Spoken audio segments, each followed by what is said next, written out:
بسم اللہ الرحمن الرحیم۔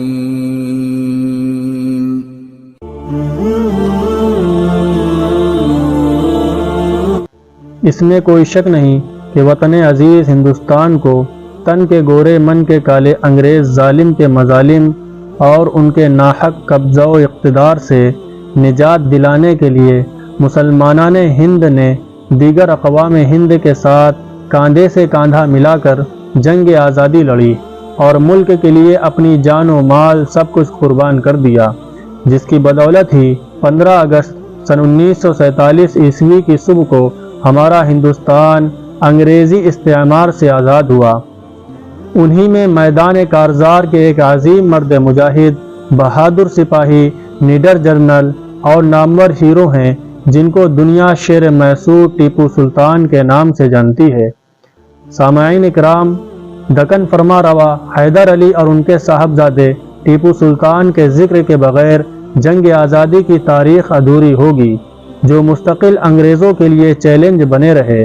مفکر اسلام حضرت مولانا ابو الحسن علی حسنی ندوی رحمۃ اللہ علیہ لکھتے ہیں، سب سے پہلا شخص جس کو اس خطرے کا احساس ہوا وہ میسور کا بلند ہمت اور غیور فرما روا فتح علی خان ٹیپو سلطان تھا، جس نے اپنی بالغ نظری اور غیر معمولی ذہانت سے یہ بات محسوس کر لی کہ انگریز اسی طرح ایک ایک صوبہ اور ایک ایک ریاست ہضم کرتے رہیں گے، اور اگر کوئی منظم طاقت ان کے مقابلے پر نہ آئی تو آخر کار پورا ملک ان کا لقمہ تر بن جائے گا۔ چنانچہ انہوں نے انگریزوں سے جنگ کا فیصلہ کیا اور اپنے پورے ساز و سامان و وسائل اور فوجی تیاریوں کے ساتھ ان کے مقابلے میں آ گئے۔ حیدر علی اور ٹیپو سلطان نے انگریزوں سے 4 جنگیں کیں۔ ٹیپو سلطان سن 1782 عیسوی میں حکمراں ہوئے۔ سن 1783 عیسوی میں انگریزوں سے ٹیپو کی پہلی جنگ ہوئی اور انگریزوں کو شکست ہوئی۔ یہ جنگ سن 1784 عیسوی میں ختم ہوئی۔ یہ میسور کی دوسری جنگ کہلاتی ہے۔ انگریز اپنی شکست کا انتقام لینے کے لیے بے چین تھے، چنانچہ سن 1792 عیسوی میں انگریزوں نے اپنی شکست کا انتقام لیتے ہوئے حملہ کیا، مگر اپنے بعض وزراء افسران خصوصاً میر صادق کی بے وفائی اور اپنی ہی فوج کی غداری اور اچانک حملے کی وجہ سے ٹیپو معاہدہ کرنے پر مجبور ہو گئے۔ جب تم نے جفا کی ہے تب ہم نے وفا کی ہے، جب تم نے جفا کی ہے تب ہم نے وفا کی ہے، وہ ظرف تمہارا ہے یہ ظرف ہمارا ہے۔ ناظرین اکرام، ٹیپو نے ہندوستان کے راجوں، مہاراجوں اور نوابوں کو انگریزوں سے جنگ پر آمادہ کرنے کی کوشش کی۔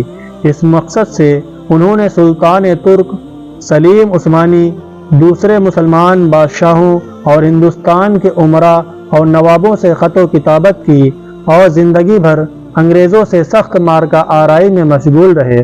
قریب تھا کہ انگریزوں کے سارے منصوبوں پر پانی پھر جائے اور وہ اس ملک سے بالکل بے دخل ہو جائے، مگر انہوں نے جنوبی ہند کے امراء کو اپنے ساتھ ملا لیا اور آخر کار اس مجاہد بادشاہ نے 4 مئی سن 1799 عیسوی کو سرنگا پٹنم کے مارکے میں شہید ہو کر سرخروئی حاصل کی۔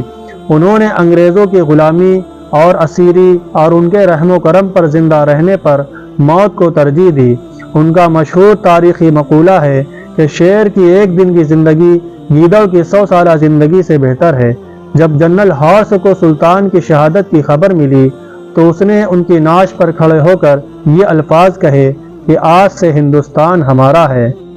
اے شہید مرد میدان وفا تجھ پر سلام، تجھ پہ لاکھوں رحمت لا انتہا تجھ پر سلام۔ اپنے ہاتھوں خود تجھے اہل وطن نے کھو دیا، آہ کیسا باغ با شام چمن نے کھو دیا۔